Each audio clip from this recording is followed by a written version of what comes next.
Supreme court का एक जो फैसला है बिहार के लिए और राजस्थान के लिए, इस पे चर्चा खत्म नहीं हुआ है।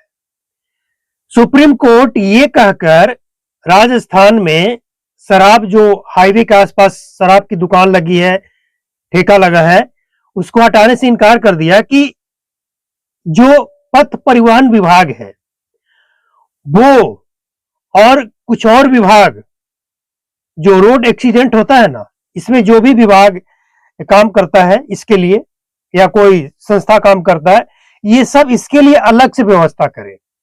अगर सड़क एक्सीडेंट होता है शराब पीने से तो इसके लिए अलग से व्यवस्था करें। इसके लिए सरकार, राजस्थान सरकार रेवेन्यू से समझौता नहीं करेगी, सुप्रीम कोर्ट का कहना है। और वही सुप्रीम कोर्ट बिहार के लिए क्या कहती है कि बिहार में जो शराबबंदी लागू हुई तो पटना हाई कोर्ट ने कहा था कि कानून बनाकर इस तरह से शराबबंदी लागू नहीं किया जा सकता है। मतलब यहां रेवेन्यू का नुकसान नहीं हो, इसके लिए पटना हाई कोर्ट ने कहा कि नहीं कर सकते हैं आप लागू कानून। आप जो शराब पीने वाले हैं उनको पकड़ते हैं, उनके खिलाफ सख्त कानून बना लीजिए, या जो भी करना है, शराबबंदी कानून बिहार में लागू नहीं होगा, इस पटना हाई कोर्ट का कहना था। और यही मामला जब सुप्रीम कोर्ट में गया तो सुप्रीम कोर्ट को यह नहीं लगा वहां पे कि शराबबंदी कानून जब लागू होगा तो कई राज्यों में शराब जहां पे बंद है वहां पे अवैध शराब बिकता है। तो सुप्रीम कोर्ट को वहां यह क्यों नहीं दिखता है कि शराब बंद होगा फिर भी शराब बिकेगा तो बिहार में शराब से जो रेवेन्यू आता है उसका नुकसान होगा। मतलब राजस्थान में शराब से रेवेन्यू का नुकसान ना हो, इसके लिए हाईवे पे दुकान रहेगा, लेकिन बिहार में शराबबंदी के कारण जो रेवेन्यू का नुकसान हो और धड़ल्ले से अवैध जहरीली नकली शराब बिक रहा है, इसके लिए सुप्रीम कोर्ट को कोई लेना देना नहीं है। सुप्रीम कोर्ट के फैसले के ऊपर सवाल नहीं उठा सकते हैं, लेकिन आईना तो दिखा सकते हैं ना कि राजस्थान के लिए रेवेन्यू का चिंता है और बिहार के लिए अवैध शराब के लिए कोई चिंता नहीं है, रेवेन्यू लॉस हो रहा है इसके लिए कोई चिंता नहीं है। ये सुप्रीम कोर्ट का है भैया, हम वही बता रहे हैं आपको जो सुप्रीम कोर्ट ने कहा है।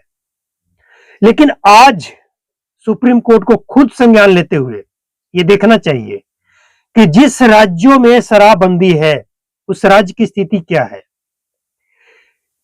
आप गुजरात चले जाइए, गुजरात के बारे में कहा जाता है कि गुजरात मॉडल बिहार में लागू किया जाए। गुजरात में असल में नियम यह है कि पूर्ण शराबबंदी है, लेकिन जो बड़ा होटल है, 5 सितारा या 3 सितारा भी है, लेकिन कोई बड़ा प्रोग्राम अगर है तो उसके लिए उत्पाद विभाग से लाइसेंस लेकर कुछ सीमित शराब परोसने का वहां पे लाइसेंस दिया जाता है और उसमें सरकारी जो टैक्स है वो लिया जाता है। लेकिन ये तो दिखाने के लिए है, असल में गुजरात में भी अगर गांव में आप जाएंगे, शराबबंदी बिहार से भी बदतर है। शराबबंदी की स्थिति बिहार से भी बदतर है। वहां पे गांव में सड़क किनारे शराब पीकर तमाशा करने वाले, पीकर लेटे हुए लोग मिल जाएंगे गुजरात में। तो ये सब जो जहां शराबबंदी है वहां की स्थिति अगर है तो सुप्रीम कोर्ट को संज्ञान नहीं लेना चाहिए।